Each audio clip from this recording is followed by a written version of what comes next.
Nino Barsaga, abay ginigipit at iniipit po ng mga miyembro alipores ni Pacquiao. Ano to? Admission of guilt ba to? Ha? Balat sibuyas ba to? Kasi guys, balak po nilang kasuhan ng cyber libel itong si Cap Nino Barsaga. Actually guys, yung ginawa naman po ni Nino Barsaga na pinakita ko naman sa inyo guys yung video, siya lamang po ay nagtatanong. Kaya nga guys, mayroong post itong SMNI kanina, oh. Pakita ko sa inyo.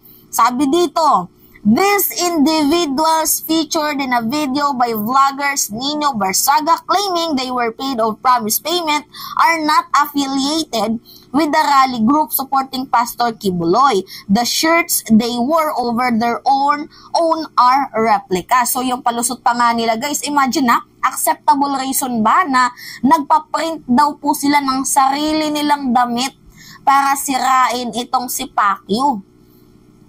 How sure you are?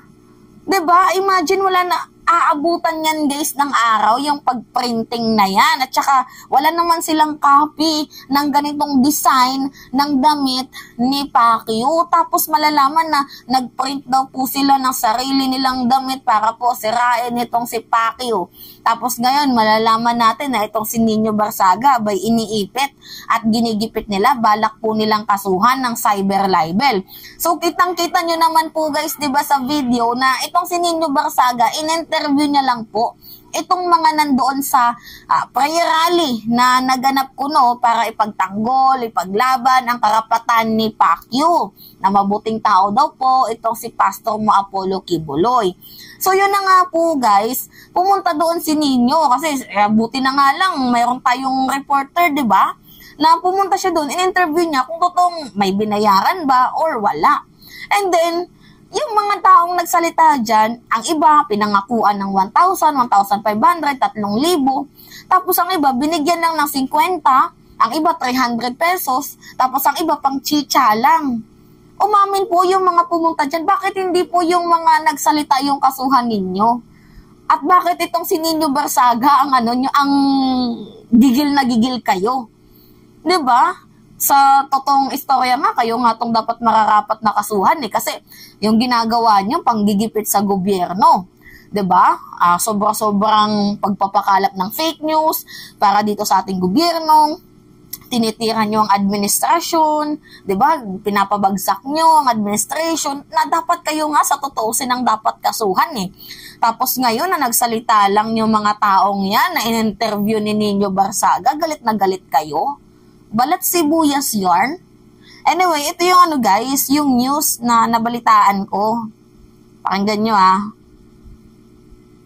Magandang umaga, maaaring maharap sa kasong cyber libel ang vlogger na si Nino Barsaga matapos sa magpakalat ng maling balita sa gitna ng prayer rally na inorganisahan ng mga taga-suporta ni Pastor Apollo C. Kibuloy ng The Kingdom of Jesus Christ sa Luwasang Bonifacio sa Manila, araw ng Lunes, March 4, 2024. Sa kanyang video, ipinalabas ito ang kanyang mga malisyosong content na may ilang tao na binayaran di umano ng kampo ni Pastor Apollo para tumalo sa nasabing rally. Bagay na pinasinungalingan ito ng Kingdom of Jesus Christ at ng SMNI. Okay. So, tinatanggi nila. Hindi daw totoo. Hindi fake news ang nilabas daw na video ni Nino Barsaga. So, sa madaling sabi, wag daw po kayo maniwala kasi hindi daw po ito totoo. So, bakit niyo pinatulan itong si Nino? Hindi naman pala totoo. 'Di ba? Bakit kailangan umabot sa cyber libel? Alam nyo guys, ayoko sa maging hipokrito na tao. Halos lahat naman po ng rally, kahit nga dyan sa Makabayan Block, o baka may magalit sa akin nakakamping ka. So, for example lang to, sa Makabayan Block, kahit nga sa mga BBM rallies, meron ding mga hakot dyan. Ayokong magpaka-hipokrito Tapos gusto nyo sabihin nyo sa inyo malinis. 'Di ba? Kahit nga kay Lenny, may mga hakot din ng iba dyan nung panahon ng eleksyon. Kahit din kay President Marcos, may mga hakot din yan nung panahon ng eleksyon. So just to be fair and balance Tapos ngayon, kiniklaim nyo yung sarili nyo na lahat ng umattend dyan ay napakalinis. Nagsalita, witness. Diba? Kita nyo naman yung video na nagtatanong lang itong si Kap Nino Barsaga tapos ngayon manggagalaiti kayo sa galit? Galit na galit kayo? Naghimutok kayo? Nakala nyo sinaktan kayo ni Nino Barsaga? Diba? Nakakaloka, guys. Kasi imagine na, yung audacity nila, the audacity para magsalita na kasuhan nitong si Nino Barsaga. In the first place, sino ba yung nakasuhan bilang fake news? Diba? Yung SMNI. O, sino ba yung nakasuhan sa pag-red tag? SMNI. Sino yung madaming violation? SMNI. Kung usapang fake news, SMNI. Tapos ngayon, galit kayo sa kung fake news man itong video ni Nino Barsaga. Ano yan? Parang ganito lang yung logic eh. Ang magnanakaw ay galit sa kapwa magnanakaw. Parang ganun eh, no? Diba? Ang fake news ay galit sa kapwa fake news. Mga tarantado. Actually, si Nino Barsaga, matibay na yung pagmumukha niya. Sa totoo lang, sobrang tibay na ng pagmumukha niya ni Nino. Ilang beses nang nakasuhan niya ng cyber libel at eto na naman, here we go again. So may malaking posibilidad daw po nakasuhan nila itong si Nino dahil nga nagpakalap daw po ng fake news, nagpakalap daw po ng chismis, which is para sa akin, kahit tingnan nyo guys, chismis ba yun? Fake news ba yun yung inilabas na video ni Nino Barsaga? I-analyze nyo na lang guys ha. Tapos ito yung ginagawa nilang palusot na naggawa sila ng sarili nilang replika. Nagprint daw sila ng sarili nilang t-shirt. Sa papaanong paraan na hindi na nga makabili, hindi nga makaahit ng pagmumuka. Tapos magpiprint pa ng t-shirt para sirain itong si Pacquiao.